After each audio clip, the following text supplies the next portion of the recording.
জীবনের ঝুঁকি নিয়ে অফিস করছেন শৈলকুপা সাব রেজিস্ট্রার অফিসের কর্মকর্তা কর্মচারীরা। পাশেই 2024 সালের ডিসেম্বর মাসে নতুন ভবনে উঠার কথা থাকলেও ভবনের কাজ শেষ না হওয়ায় এখনো উঠতে পারেনি অফিসের কর্মকর্তা কর্মচারীরা। খবর নিয়ে জানা যায়, প্রথমে 2024 সালের জুন মাসে নতুন ভবনের কাজ শেষ হওয়ার কথা থাকলেও সে সময় কাজ শেষ না হয়ে প্রথম দফায় সময় বৃদ্ধি করে 2024 সালের ডিসেম্বরে ওই ভবনের কাজ শেষ করার কথা ছিল।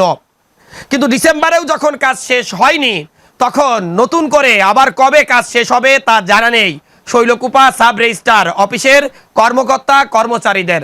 এমনকি এই অফিসে যারা সেবা নিতে আসছেন তারাও জানে না কবে নতুন ভবনে তাদের কার্যক্রম শুরু হবে। দিনের পর দিন ভাঙাচুরা বিল্ডিংয়ে জীবনের ঝুঁকি নিয়ে কর্মকর্তা কর্মচারীরা অফিস করে যাচ্ছেন। শৈলকুপার 4 লক্ষ মানুষের এই যে জমি বা ভূমি জাতীয় যে সেবা রয়েছে, সেই সেবার একটি অন্যতম একমাত্র প্রতিষ্ঠান কিন্তু এই সাব রেজিস্ট্রার অফিস।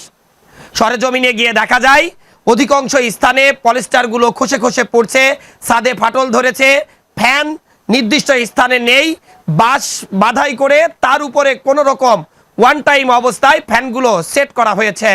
এতে প্রতিনিয়ত যেমন ঝুঁকি বাড়ছে, তেমন একই সাথে সাধারণ মানুষের মনে প্রশ্ন, সরকার কোটি টাকা ব্যয়ে যে ভবন নির্মাণ করেছে, সেই ভবনে যদি দ্রুত সময়ের মধ্যে এই সাব রেজিস্ট্রার অফিসকে হস্তান্তর না করা হয়, যে কোনো সময় বড় ধরনের দুর্ঘটনা ঘটে এই শৈলকুপা উপজেলা সাব রেজিস্ট্রার অফিসের কার্যক্রম বন্ধ হয়ে যাবে।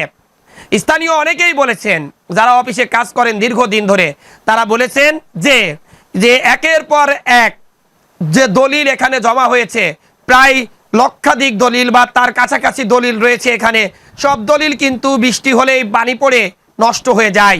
সরকারের উদাসীনতায় এবং ঠিকাদারি প্রতিষ্ঠানের অবহেলার কারণেই নতুন ভবনে তারা উঠতেও পারছে না, আবার নতুন ভবনে উঠার কোনো পথ খুঁজে পাচ্ছে না, আবার এই পুরাতন ভবনে জনগণকে সঠিকভাবে তারা সেবাও দিতে পারছে না।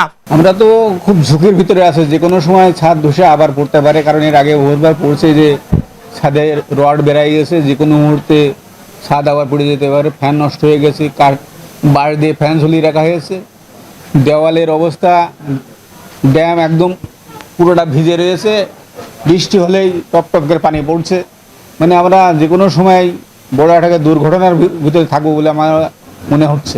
অবস্থা তো আপনারা দেখছেন যে উপরে ছাদ ধসে পড়েছে। বর্ষা আসলে আমাদের মানে এখানে ছাদ থেকে পানি পড়ে, আমাদের রেকর্ড রুমে পানি পড়ে। আমরা এখানে অবস্থা দেখেন, আমাদের বাঁশ দিয়ে বাঁধা আছে, ফ্যানটা আমাদের অকাজ হয়ে গেছে। আমাদের এই অবস্থা তো খুবই খারাপ অবস্থায় আমরা আছি। জনগণের যে মাল, দলিলপত্র, নোটিশ, আদার সাইড যা আছে, আমরা এই নিয়ে খুব চিন্তায় থাকি যে কোনো বৃষ্টিতে ভিজে যাবে, কি হবে।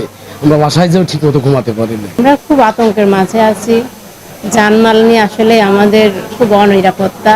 আসলে আমরা ঠিক মতো জনগণের সেবাই করতে পারি না। আমরা তো খুবই নাজুক অবস্থার ভিতরে আসছি। আপনারা দেখছেন ছাদের থেকে ভেঙে ভেঙে পড়ছে। এর আগে অনেক বড় দুর্ঘটনার থেকে বেঁচে গেছি, কিন্তু আমাদের অনেক ক্ষয়ক্ষতি হচ্ছে, যেমন ফ্যান, এই যে টেবিলের উপরে গ্লাস বা আনুষঙ্গিক অনেক কিছু ক্ষয়ক্ষতি হয়েছে এবং হচ্ছে। এখানে তো আমরা অনেক ঝুঁকিপূর্ণভাবেই কাজকর্ম করতেছি।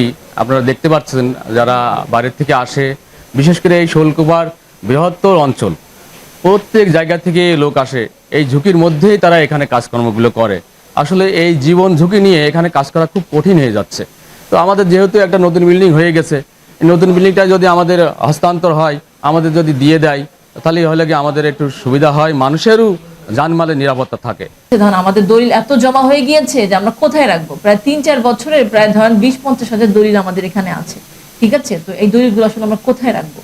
তো এইটা হচ্ছে সব থেকে আমাদের জন্য মানে প্রয়োজনের জন্য, কারণ অনেক বড় বিল্ডিং, আমরা ওখানে সুন্দরভাবে রাখতে পারবো, কিন্তু এখানে আসলে আমাদের পক্ষে সম্ভব। আপনারা দেখবেন চেয়ারের উপরে রাখা হয়েছে, ওই মানে আলমারির উপরে, যেখানে সেখানে। কিন্তু এত গুরুত্বপূর্ণ জিনিস তো এভাবে রাখা ঠিক না, ঠিক আছে। এই হলে খুব ভালো হবে আমাদের সবার জন্য। এখনই সময়ের দাবি, অতি দ্রুত কমপক্ষে 1 সপ্তাহের মধ্যে বিল্ডিংয়ের যে কাজ বাকি আছে তা শেষ করে এই সাব রেজিস্ট্রার অফিস যদি হস্তান্তর না করা হয়, তাহলে বিপদের অন্ত নেই। শৈলকুপা সাব রেজিস্ট্রার অফিসে যারা চাকরি করে তাদের, আবার শৈলকুপার সাধারণ মানুষেরও। Desk report, eagle TV news.